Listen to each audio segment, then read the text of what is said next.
There are two kinds of people who struggle with money. The first kind doesn't know what they're doing wrong. And the second kind? The second kind knows exactly what they're doing wrong and does it anyway. This video is about the second kind. And if you recognized yourself in that sentence before I even finished it, stay with me. Because what I'm about to show you is not what you've been told. It's not about discipline. It's not about budgets. It's about something happening inside your brain that almost nobody talks about. And once you see it, you can't unsee it. My name is Berg. Welcome to Blue Money Mind. If you're here for the kind of content that actually goes beneath the surface of human behavior around money, subscribe. We don't do tips, we do truth. Now, let's start with the most uncomfortable question you can ask yourself about money. Not, how much do I have? Not, what do I owe? The uncomfortable one. When was the last time you made a financial decision you already knew was wrong while you were making it? Not a mistake you realized later, not something you didn't see coming. A decision you watched yourself make in real time, knowing exactly what you were doing. If you've been there, you know the specific feeling that comes with it. It's not confusion, it's something closer to watching yourself from across the room. Aware, helpless, already doing it. That feeling has a name. The ancient Greeks called it akrasia, acting against your own better judgment. Aristotle described it over 2,400 years ago. The Apostle Paul wrote about it in one of the most painfully honest lines in all of ancient literature. I do not understand what I do, for what I want to do, I do not do. But what I hate, I do. That was written 2,000 years ago. And if you've ever felt that exact thing about your finances, you know it hasn't aged a single day. This is not a modern weakness. This is one of the oldest documented features of being human. But here's what Aristotle didn't have. Here's what Paul couldn't explain. The science of why. And the science changes everything. Because here is the thing that almost nobody in the financial space will tell you. Those habits that are keeping you poor? They're not failures. They are solutions. And I know how that sounds. The impulsive purchase that drains your account. The subscription you know you should cancel. The paycheck that dissolves before the month is over. From the outside, those look like self-destruction. But from inside the nervous system, there's something completely different. When you're stressed and you spend, your cortisol drops. Temporarily, yes, but it drops. When you avoid checking your balance, you avoid a very specific kind of pain that in that moment feels unbearable. When your brain picks the immediate reward over the long-term plan, it isn't broken.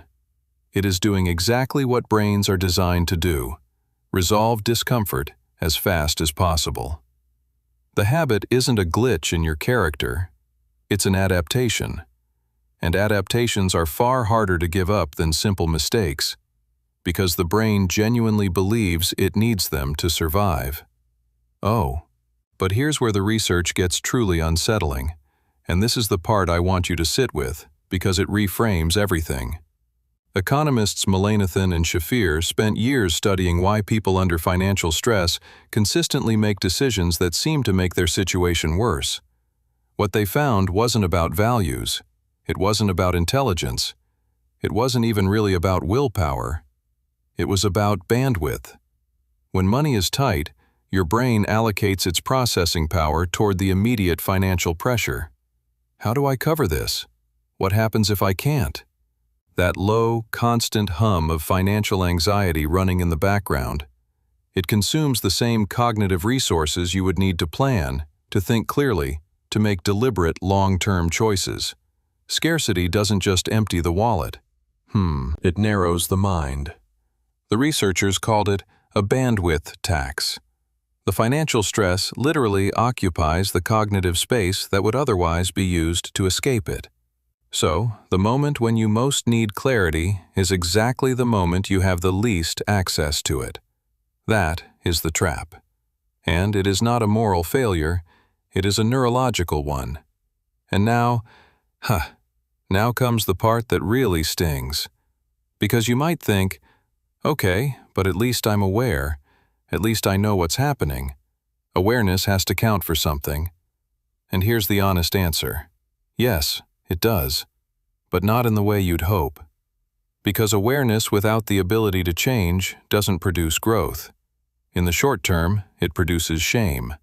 And shame, the research is very clear on this, is one of the most powerful triggers for the exact behaviors it's attached to.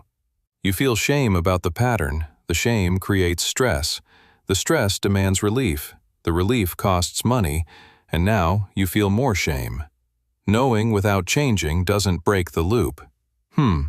For a lot of people, it tightens it. This is why generic financial advice fails so consistently. It assumes the problem is informational. It assumes if you just know better, you'll do better. But there's a massive gap between information and behavior, and that gap is filled with emotion, identity, habit, and neurological defaults that are far more powerful than knowing the right thing to do. And this brings us to the layer that almost no one reaches. There is a psychological mechanism called identity protective cognition. What it describes is the brain's tendency to unconsciously resist information that threatens its existing sense of self. In other words, the brain doesn't just resist changing behavior, it resists changing identity. Because your financial habits aren't just things you do. Over time, they become part of who you believe you are. Psychologist Brad Klontz calls these money scripts, unconscious beliefs about money formed in childhood, absorbed through observation, through family dynamics, through what was said and what was never said. And those scripts don't feel like beliefs, they feel like reality. They feel like the way things simply are. So when the moment comes to actually change, to build something different, to stop the pattern for real, the brain doesn't just experience that as a practical challenge. It experiences it as a threat. Something underneath the surface asks, if I change this, who am I? If I stop relating to money the way the people around me always did, if I build something they never built, am I still who I think I am? And the brain, faced with that question, often chooses the familiar over the better. Not out of laziness, out of something that feels, to the nervous system, like self-preservation. The old habit feels like home, even when home is the thing keeping you stuck. Now, it would be too simple to say this is the same for everyone, because it isn't. The same behavior can come from completely different places. For some people, it's rooted in unresolved anger, spending as unconscious rebellion, as a way of symbolically taking something back. For others, it's pure emotional dysregulation. Money becomes the fastest available tool for managing overwhelming feelings. A purchase delivers a small burst of dopamine, a moment of relief, and the brain files that away as a working solution. And for others still, it goes back to patterns absorbed before any conscious awareness existed. Not chosen, not analyzed, just installed. And those are the hardest to see because they don't feel like choices. They feel like the shape of the world. So here's what I want you to take from this. Not a plan, not a list, but a shift in the question. The behavior will not change in any lasting way until you understand what the behavior is doing for you. Not what it's costing you, you already know that, but what it's solving, what emotional function it's performing, what story about yourself it's quietly protecting. Because that's the real question. Not, why can't I stop, but what would I lose if I did? The habit is not the problem. The habit is the answer the brain invented for a problem that hasn't been named yet. And that loop is not permanent. But it doesn't end by trying harder. It ends by understanding deeper. If this is the kind of content that makes something click for you, subscribe to Blue Money Mind. And if this video put words to something you've been carrying for a while, leave it in the comments. Not to perform it, just because sometimes being seen is where it actually starts.